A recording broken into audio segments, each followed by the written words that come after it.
एक जो है सो ठेकेदार हैं और एक रंगदार हैं। तो और विपक्ष के लोग बता रहे हैं कि गोविंदगंज हमारा था, हमारा है और हमारा ही रहेगा। इस पे क्या? गोविंदगंज किसी के बाप का ना है न किसी के बाप का रहेगा। गोविंदगंज की जनता का है। गोविंदगंज में आपकी लड़ाई किससे है? हमारी लड़ाई किसी से नहीं है, लड़ाई जनता से है कि जनता सही उम्मीदवार को चुने। और आप देखना शुरू कर चुके हैं पब्लिक जंक्शन। अभी हम बिहार के पूर्वी चंपारण जिले के गोविंदगंज में हैं और बता दें कि गोविंदगंज के जन स्वराज के प्रत्याशी हैं कृष्णाकांत मिश्रा जी उनके पास मौजूद हैं और आइए इनसे मिलाते हैं और इनसे जानते हैं कि किस विषय पर ये चुनाव लड़ रहे हैं। और प्रशांत जी के साथ मिलकर ये चुनाव लड़ रहे हैं। जन स्वराज के प्रत्याशी हैं, काफ़ी क्षेत्र में पकड़ माना जा रहा है। आइए, सबसे पहले स्वागत है आपका हमारे चैनल पे। कैसे इस चुनाव को इस बार देख रहे हैं, गोविंदगंज के इस चुनाव को?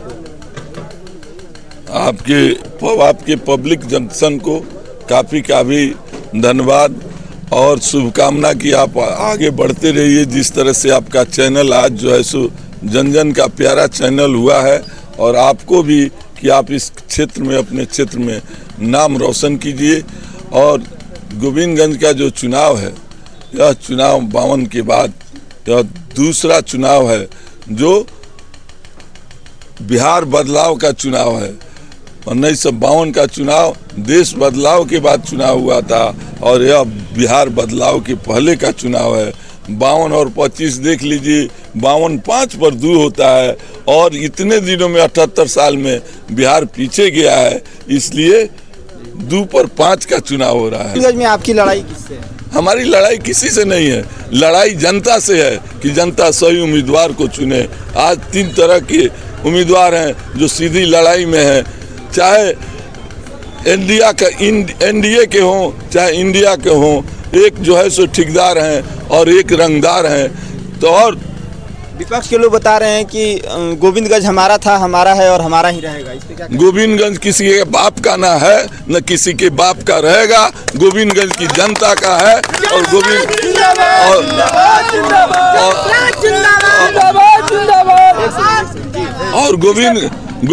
की जनता का है और गोविंदगंज की जनता का रहेगा। गोविंदगंज ऐसे कहने वाले लोगों को 14 तारीख को गोविंदगंज की जनता पानी चढ़वा देगी और जो है सो अपने बिल में चले जाएंगे।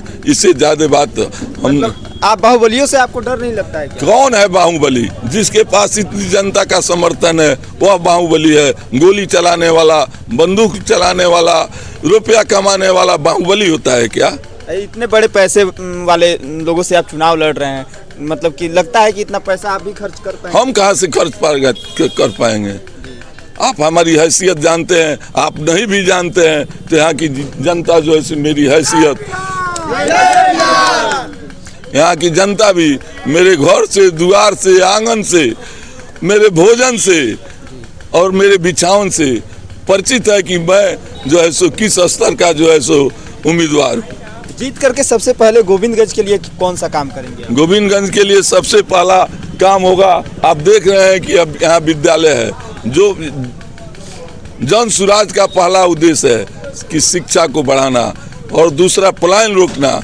पलायन रोकने के लिए 1 साल के अंदर में और जो छठ में लौट आए हैं घर पर, जो छठ में घर पर आए हैं बाहर काम करने वाले लोग, 10 से 15 हज़ार वेतन के लोग, रोजी रोजगार वाले लोग, उनको अगर सरकार बनती है 14 तारीख को तो यहाँ के लोग पलायन के लिए नहीं जाएंगे, रोजी रोजगार के लिए नहीं जाएंगे।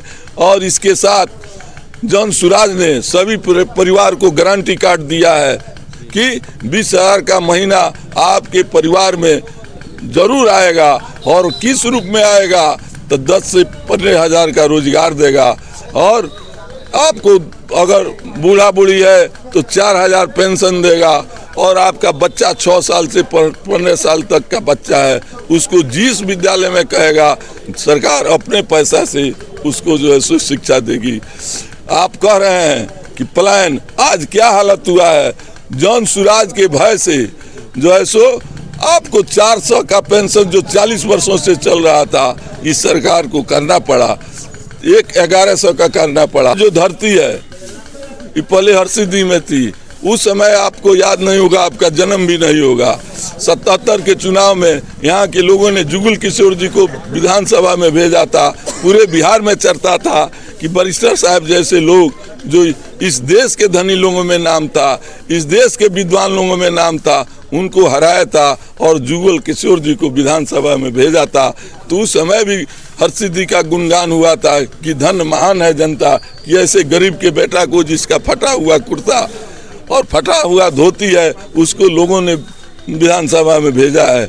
वही हाल इस बार भी जनता करेगी कि एक किसान के बेटा को जो है सो भेज करके वहाँ भेजेगी, मतलब फिर से इतिहास रचेगी। इतिहास रचेगी।